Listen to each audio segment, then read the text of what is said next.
എല്ലാവർക്കും സ്റ്റോറി സ്പേസിലേക്ക് ഈ കഥയിടത്തിലേക്ക് സ്വാഗതം. ചാനലിൻ്റെ ഐക്കണിൽ തൊട്ട് പ്ലേലിസ്റ്റ് സെലക്ട് ചെയ്താൽ ചാനലിൽ മുൻപ് വായിച്ച കഥകൾ നിങ്ങൾക്ക് കേൾക്കാവുന്നതാണ്. വിക്രമാദിത്യ കഥകളിൽ ഇന്ന് 31ാമത്തെ സാലഭഞ്ജിക പറഞ്ഞ കഥ കേൾക്കാം. അടുത്ത ദിവസവും ഭോജരാജാവ് തൻ്റെ സിംഹാസനാരോഹണ യത്നം തുടരാൻ തന്നെ പുറപ്പെട്ടു.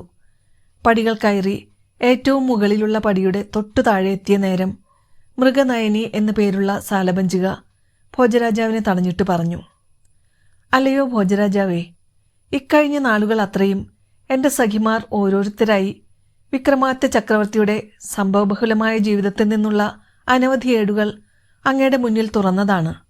അവയിൽ നിന്ന് അങ്ങ് എന്താണ് പഠിച്ചത് എന്ന് ഞാൻ അത്ഭുതപ്പെടുന്നു.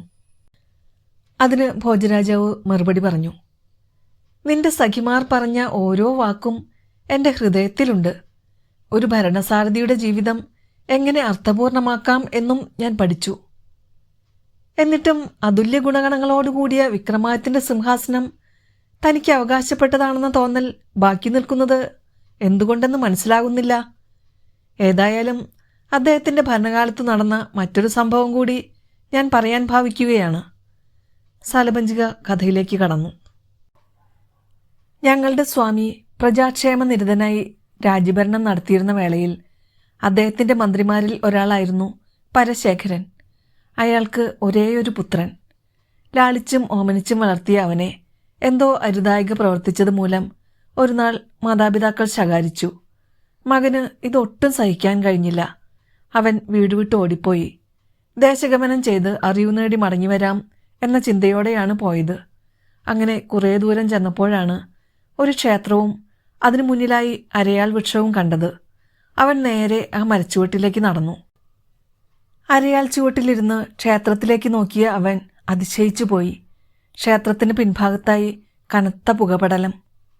മുകളിലേക്ക് പുക ഉയർന്നുയർന്നു പോവുകയാണ്. അതെന്ത് എന്നറിയണമെന്നുദ്ദേശിച്ച് അവൻ ക്ഷേത്രത്തിൻ്റെ പിൻഭാഗത്തെത്തിയപ്പോൾ അവിടെ ഭൂമിയിൽ നിന്ന് തിളയ്ക്കുന്ന വെള്ളം മുകളിലേക്ക് കുമിഞ്ഞു വരുന്നതാണ് കണ്ടത്. അതിൽ നിന്നുള്ള നീരാവി അന്തരീക്ഷത്തിൽ നിറഞ്ഞിരിക്കുന്നു. അതിനു മുകളിലൂടെ പക്ഷികൾ പറക്കുന്നില്ല. ഒരു തരത്തിൽപ്പെട്ട പ്രാണിയെയും അതിന് സമീപത്തായി കാണപ്പെട്ടില്ല. അതിഭയങ്കരമായി തിളച്ചുയരുകയാണ് ജലം. ഒരു പിടി അരി ഒരു തുണിയിൽ കെട്ടി ആ വെള്ളത്തിൽ ഇറക്കിയാൽ ക്ഷണനേരം മതി അത് ചോറായി മാറാൻ. അത്ഭുതത്തോടെ ആ കാഴ്ച തന്നെ അവൻ നോക്കി നിന്നപ്പോൾ ആകാശത്തു നിന്ന് 8 ദേവസ്ത്രീകൾ താഴേക്ക് വന്നിറങ്ങി.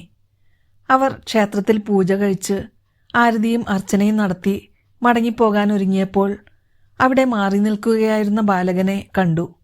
വാത്സല്യത്തോടെ അവനെ അരികിൽ വിളിച്ച് തലയിൽ കൈവച്ച് അനുഗ്രഹിച്ചതിന് ശേഷം സ്വഗൃഹത്തിൽ ചെന്ന് അച്ഛനും അമ്മയും ചേർന്ന് സുഖമായി വാഴാൻ അവർ അവനെ ഉപദേശിച്ചു. അതിനുശേഷം അവർ മറയുകയും ചെയ്തു. ബാലകൻ മടങ്ങി സ്വഗൃഹത്തിലെത്തി താൻ കണ്ടതും അനുഭവിച്ചതുമായ സകല വൃത്താന്തങ്ങളും എല്ലാവരെയും അറിയിച്ചു. വിവരങ്ങളെല്ലാം വിക്രമാദിത്യൻ്റെ കാതിലുമെത്തി. ആ സ്ഥലം ഒന്ന് സന്ദർശിക്കേണ്ടതാണെന്ന് അദ്ദേഹത്തിന് തോന്നി. അദ്ദേഹം വേതാളത്തോടൊപ്പം ആ പ്രദേശത്തേക്ക് യാത്രയായി. ക്ഷേത്രത്തിൽ ദർശനം നടത്തി ബാലൻ പറഞ്ഞ തടാകവും അതിനുള്ളിലെ ഉഷ്ണജല പ്രവാഹവും അദ്ദേഹം കണ്ടു. സന്ധ്യയായി. അപ്പോൾ ആകാശത്തു നിന്ന് 8 സ്ത്രീകൾ അവിടെ എത്തി. പതിവ് പോലെ അവർ പൂജയും നിവേദ്യവും നടത്തി ആരതി ഒഴിഞ്ഞ് അർച്ചനാ മന്ത്രങ്ങളും ചൊല്ലി തൃപ്തരായി മടങ്ങി. അവരറിയാതെ വിക്രമാദിത്യൻ വേതാളത്തോടൊപ്പം അവരെ പിന്തുടർന്നു. അവരെത്തി നിന്നത് ദേവലോകത്തായിരുന്നു. തങ്ങളുടെ പിന്നാലെ അവിടെ എത്തിയ വിക്രമാദിത്യനെ കണ്ട് അവർ അതിശയം കൂറി. ദേവേന്ദ്രൻ അദ്ദേഹത്തെ സ്വീകരിച്ച് പണ്ഡിത സദസ്സിലേക്ക് ആനയിച്ചു. താൻ കണ്ട ഉഷ്ണജല പ്രവാഹത്തിൻ്റെ ഉത്ഭവത്തെക്കുറിച്ച് കൂടുതൽ കാര്യങ്ങൾ മനസ്സിലാക്കുന്നതിനു വേണ്ടിയാണ് അവിടെ എത്തിയതെന്ന് വിക്രമാദിത്യൻ അറിയിച്ചു. ചുറ്റുമുള്ള പുഴകളിലെല്ലാം തണുത്ത ജലം ലഭിക്കുമ്പോൾ ആ പ്രത്യേക ഭാഗത്തു മാത്രം എങ്ങനെ ചൂടുറവ ഉണ്ടാകുന്നു എന്നതായിരുന്നു അദ്ദേഹത്തിൻ്റെ ചോദ്യം.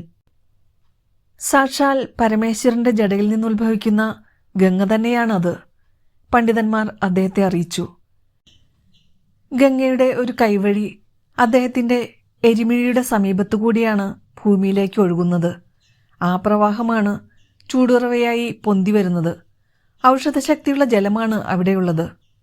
വിക്രമാദിത്യൻ ശ്രീപരമേശ്വരനെ ധ്യാനിച്ച് പ്രത്യക്ഷനാക്കി അനുഗ്രഹങ്ങൾ സമ്പാദിച്ച് ഉജ്ജയിനിയിലേക്ക് മടങ്ങി. കഥ പൂർണ്ണമാക്കി സാലഭഞ്ജിക ഭോജരാജാവിനോടായി പറഞ്ഞു: ഞങ്ങളുടെ സ്വാമിയുടെ അന്വേഷണ ബുദ്ധിയും കാര്യഗ്രഹണശേഷിയും വെളിവാക്കാനാണ് ഈ കഥ പറഞ്ഞത്. അസാമാന്യ ബുദ്ധിശാലിയും സാഹസികനുമായ ആ സ്വാമിയുടെ മുന്നിൽ കേവലം ശിശുവാണ് അങ്ങേപ്പോലുള്ള രാജാക്കന്മാർ എന്ന കാര്യം ഇനി ഞാൻ പ്രത്യേകം പറഞ്ഞ് ധരിപ്പിക്കേണ്ടതില്ലല്ലോ. അതിന് ഭോജരാജാവ് മറുപടിയൊന്നും പറഞ്ഞില്ല. അന്നത്തെ ചടങ്ങുകൾക്ക് വിരാമമേകി അദ്ദേഹം തൻ്റെ രാജവസതിയിലേക്ക് മടങ്ങി.